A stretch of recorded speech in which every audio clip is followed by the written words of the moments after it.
नमस्कार दोस्तों, स्वागत है आप सभी का हिंदी स्टडी में और आशा करती हूँ आप सभी स्वस्थ होंगे और अच्छे से तैयारी कर रहे होंगे। दोस्तों, हम छायावाद युग के वस्तुनिष्ठ क्वेश्चन कर रहे हैं पूरन सिंह टंडन जी की बुक से। ये क्वेश्चन अच्छे हैं, इसी क्रम में हम आगे के क्वेश्चन करेंगे। स्टार्ट करते हैं अपनी क्लास। और आप मेरे चैनल पर पहली बार आए हैं तो चैनल को सब्सक्राइब कर लेना, बेल आइकन को क्लिक कर लेना, जिससे आने वाली वीडियो को नोटिफिकेशन आपको मिल सके। अगर वीडियो पसंद आए तो उसे लाइक करना ना भूलें। स्टार्ट करते हैं। छोड़ द्रमों की मृदु छाया, तोड़ प्रकृति से भी माया, बाले तेरे बाल जाल में कैसे उलझा दूं लोचन, भूल अभी से इस जग को। ये किसकी पंक्तियां हैं? ये पंक्तियां हैं सुमित्रानंदन पंत की। अब पूरी पंक्तियां तो नहीं याद होती, लेकिन इतना याद कर लेना, छोड़ द्रवों की मृदु छाया। तो वैसे भी प्रकृति का नाम आया तो प्रकृति के सुकुमार कवि सुमित्रानंदन पंत थे। ठीक है, छायावाद में जो प्राकृतिक सुकुमार कवि किसे कहा जाता था? सुमित्रानंदन पंत को। और इनकी रचना पूछी जाती कि इनकी पहली रचना कौन सी थी? तो गिरजे का घंटा थी। और इनका जन्म कहाँ हुआ था? कोसानी अल्मोड़ा में। और इनके बचपन का नाम क्या था? गोसाई दत्त। आगे के देखते हैं। प्रकृति विश्व आत्मा की छाया या प्रतिबिंब है, इसलिए प्रकृति को काव्यगत व्यवहार में ले आकर छायावाद की सृष्टि होती है। यह सिद्धांत भी भ्रामक है। यद्यपि प्रकृति का आलंबन स्वानुभूति का प्रकृति के तादात्म्य नवीन काव्यधारा में होने लगा, किंतु प्रकृति से संबंध रखने वाली कविता को ही छायावाद नहीं कहा जा सकता। ये पंक्तियाँ किसकी हैं? रामचंद्र शुक्ल जी की पंक्तियाँ। शक्ति के विद्युत कण जो व्यक्त विकल बिखरे हैं, हो निरूपाय समन्वय उसका करे समस्त विजयिनी मानवता हो जाए। ये किसकी पंक्तियां हैं? ये पंक्तियां हैं जयशंकर प्रसाद जी की। शक्ति के विद्युत कण मानवता हो जाए, उपरोक्त पंक्तियां किस काव्य रचना से हैं? तो ये कमायनी की पंक्तियां हैं, जयशंकर प्रसाद जी की रचना है। कमायनी में कुल कितने सर्ग हैं? तो कमायनी में कुल कितने सर्ग हैं? कमायनी में सर्ग हैं 15। और इनको क्रम से भी याद कर लेना, जैसे चिंता, आशा, श्रद्धा, काम, वासना, लज्जा, कर्म, ईर्ष्या, ईटा, स्वप्न, संघर्ष, निर्वेद, दर्शन, रहस्य, आनंद। इस तरह से क्योंकि मैंने जब याद किए थे तो ये 5-5 करके 15 है ना, तो 5-5 करके याद करे थे क्रम से। एक साथ तो 15 नहीं याद होंगे, पहले 5 याद करो, फिर 5 याद करो, फिर 5, फिर एक साथ पूरे 15 याद करो। इस तरह से आपको जाएंगे, क्योंकि कई बार इसका पहला पूछ लेते हैं कौन सा सर्ग है, फिर लास्ट वाला पूछ लेते हैं लास्ट का कौन सा सर्ग है, या बीच का कोई दे देंगे इससे पहला सर्ग कौन सा। इस तरह से पूरे सर्ग याद होंगे ना, तो इससे क्वेश्चन आएगा तो आपका खराब नहीं होगा। ठीक है। कामायनी का 1-2 बार वो भी पूछा है कि इसमें मुख्य छंद कौन सा है, तो वो है ताटंग छंद। ठीक है। मनु किसका प्रतीक है? मनु मन का प्रतीक है। कमायनी में हृदय मतलब श्रद्धा किसका प्रतीक है? हृदय का प्रतीक है। ईडा किसका प्रतीक है? बुद्धि का प्रतीक है। और कुमार किसका प्रतीक है? मानव का प्रतीक है, जो इसमें प्रतीक दे रखे हैं ना कमायनी में। आगे देखते हैं। कमायनी का प्रथम सर्ग कौन सा है? तो चिंता है कमायनी का प्रथम सर्ग। कमायनी का प्रकाशन वर्ष क्या है? तो कमायनी का प्रकाशन वर्ष है 1935 ईस्वी। महाकवि जयशंकर प्रसाद का जन्म किस वर्ष हुआ? तो जयशंकर प्रसाद का जन्म किस वर्ष हुआ? 1890 ईस्वी में। और इनके जो बचपन का नाम था वो क्या था? झारखंडी। और कलाधर उपनाम से क्या करते थे? ये रचनाएं करते थे। ठीक है। आगे देखते हैं। जयद्रथ वध के रचनाकार कौन है? तो जयद्रथ वध के रचनाकार कौन है? ये है मैथिली शरण गुप्त। चारू चंद की चंचल किरणें खेल रही हैं जल थल में, ये पंक्ति किस काव्य रचना से हैं? तो ये है पंचवटी से। ये मैथिली शरण गुप्त की रचना है। एक रचना है पंचवटी प्रसंग। पंचवटी प्रसंग किसकी रचना है? वो है निराला की रचना। महाराणा का महत्व किसकी काव्य रचना है? तो ये महाराणा का महत्व किसकी रचना है? ये जयशंकर प्रसाद की रचना है। ले चल वहाँ भुलावा देकर मेरे नाविक धीरे धीरे किसकी पंक्तियाँ हैं? ये पंक्तियाँ हैं जयशंकर प्रसाद जी की। जागो जागो आया प्रभात, बीती अधिरात, झरता जय ज्योतिषमय प्रताप पूर्वांचल पूर्वाचल। ये किसकी कविता का अंश है? ये तुलसीदास कविता का अंश है। और ये किसकी कविता है? तुलसीदास। ये निराला की कविता है तुलसीदास। और तुलसीदास जो 101 छंदों के खंड काव्य है तुलसीदास निराला जी का। झरना किसका काव्य संग्रह है? तो झरना किसका काव्य संग्रह है? ये जयशंकर प्रसाद जी का काव्य संग्रह है। झरना का प्रकाशन वर्ष क्या है? तो झरना का प्रकाशन वर्ष है 1918 ईस्वी।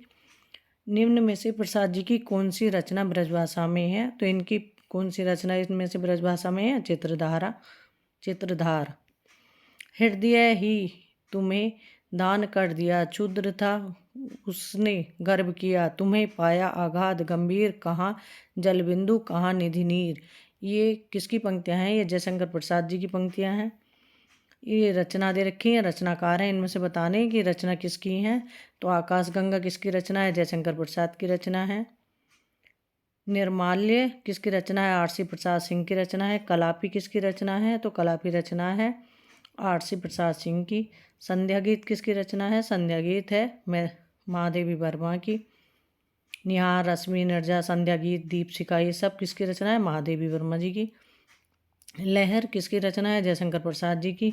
शेर सिंह का सशस्त्र समर्पण प्रसाद जी की किस रचना में संकलित है? तो ये लहर में संकलित है। राम की शक्ति पूजा का रचना वर्ष है, तो राम की शक्ति पूजा का रचना वर्ष क्या है? 1936 ईस्वी। और ये किसकी रचना है? निराला जी की रचना है ये। तुलसीदास किसकी काव्य रचना है? तो तुलसीदास किसकी काव्य रचना? निराला जी की काव्य रचना है। और निराला जी को जो ओज, औदात्य और विद्रोह का कवि कहा जाता है, किसको कहा जाता है? निराला जी को। आचार्य रामचंद्र शुक्ल जी ने कहा है निराला को कि ये बहु वस्तु स्पर्शनी प्रतिभा निराला जी में है। जो रामचंद्र शुक्ल जी ने कहा कि इनके अंदर, निराला जी के अंदर जो है बहु वस्तु स्पर्शनी प्रतिभा है। आगे देखते हैं, सुमित्रानंदन पंत का जन्म कहाँ हुआ? तो सुमित्रानंदन पंत का जन्म कहाँ हुआ? कोसानी ग्राम में, अल्मोड़ा के कोसानी में। पंत जी की पहली कविता कौन सी है? तो पंत जी की पहली कविता कौन सी है? गिरजे का घंटा है। और पंत जी के बचपन का नाम क्या था? गोसाई दत्त था। पंत जी की किस रचना को उनकी अंतिम छायावादी काव्य संग्रह माना जाता है? तो जो पंत जी की गुंजन है उसको अंतिम छायावादी काव्य संग्रह माना जाता है, क्योंकि इनकी प्रगतिवादी रचनाएं थी। युगांत, युगवाड़ी और ग्राम्य, ये प्रगतिवादी रचनाएं हैं इनकी। सुख दुख की भावावेशमयी अवस्था विशेष का गिने चुने शब्दों में स्वर साधना के उपयुक्त चित्रण कर देना ही गीत है। गीत की परिभाषा किसकी है? ये परिभाषा है महादेवी वर्मा जी की। परमात्मा की छाया आत्मा में पड़ने लगती है और आत्मा की छाया परमात्मा में, यही छायावाद है। छायावाद की यह परिभाषा किसकी है? छायावाद की परिभाषा है राम कुमार वर्मा जी की। छायावाद को स्थूल के प्रति सूक्ष्म का विद्रोह किसने किया? डॉक्टर नागेंद्र ने कहा है। छायावाद स्थूल के प्रति सूक्ष्म का विद्रोह नहीं, वरन थोथी नैतिकता है। रूढ़िवाद और सामंती साम्राज्यवादी बंधनों के प्रति विद्रोह रहा है। ये किसने कहा है? ये रामविलास शर्मा ने कहा है ये कथन। सृष्टि के बाह्यकार पर इतना लिखा जा चुका है कि मनुष्य का हृदय अभिव्यक्ति के लिए रो उठा। स्वच्छंद छंद में चित्रित उस मानव अनुभूतियों का नाम छाया उपयुक्त ही था, और मुझे तो आज भी उपयुक्त ही लगता है। छायावाद से संबंधित ये किसका कथन है? ये महादेवी वर्मा जी का कथन है। मानव अथवा प्रकृति के सूक्ष्म किंतु व्यक्त सौंदर्य में आध्यात्मिक छाया का भान मेरे विचार से छायावाद की एक सर्वमान्य व्याख्या हो सकती है। ये कथन किसका है? ये पंक्तियां नंदुलारे वाजपेयी जी की। देखते नहीं मेरे पास एक कवि की बाड़ी, कलाकार के हाथ, पहलवान की छाती और फिलासफर के पैर हैं। अपने पैरों में ये किस कवि का कथन है? अपने बारे में ये किस कवि का कथन है? तो ये कथन है निराला जी का। निराला का प्रथम काव्य संग्रह कौन सा है? तो निराला का जो प्रथम काव्य संग्रह है वो है अनामिका, और अंतिम काव्य संग्रह इनका कौन सा है? वो है संध्या काकली। और जो प्रथम कविता है इनकी वो है जूही की कली, और अंतिम कविता है पत्र उत्कंठित जीवन को विष बुझा हुआ है। तो ये अंतिम इनकी कविता है। ठीक है, ये निराला जी की जो लास्ट कविता, वो जो दात्य का कवि तो निराला जी को कही जाता है। मुक्त छंद के लिए भी, मतलब मुक्त छंद के प्रवर्तक निराला जी को माना जाता है।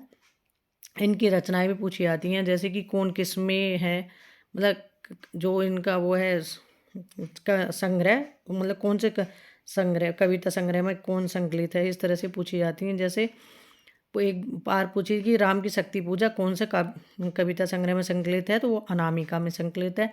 इस तरह से ये देख लेना कि कौन सी किस में संकलित है। जैसे सरोज स्मृति, राम की शक्ति पूजा, तोड़ती पत्थर, यही सच है, ये अनामिका में संकलित हैं। और एक बार बादल राग पूछी थी, बादल पंत की रचना है और बादल राग निराला की रचना है। इस तरह से ये 2-3 रचनाएं मिलती जुलती रहती हैं। जैसे पंचवटी प्रसंग इनकी निराला जी की रचना है और पंचवटी मैथिली शरण गुप्त जी की रचना है। ठीक है, आज हमारे यहाँ तक के क्वेश्चन कंप्लीट हो गए। ऐसे ही आगे के अपने क्वेश्चन कंप्लीट करेंगे। मेहनत करते रहो, सफलता ज़रूर मिलती है, मेहनत करते हैं। ठीक है, थैंक यू दोस्तों मेरी वीडियो देखने के लिए।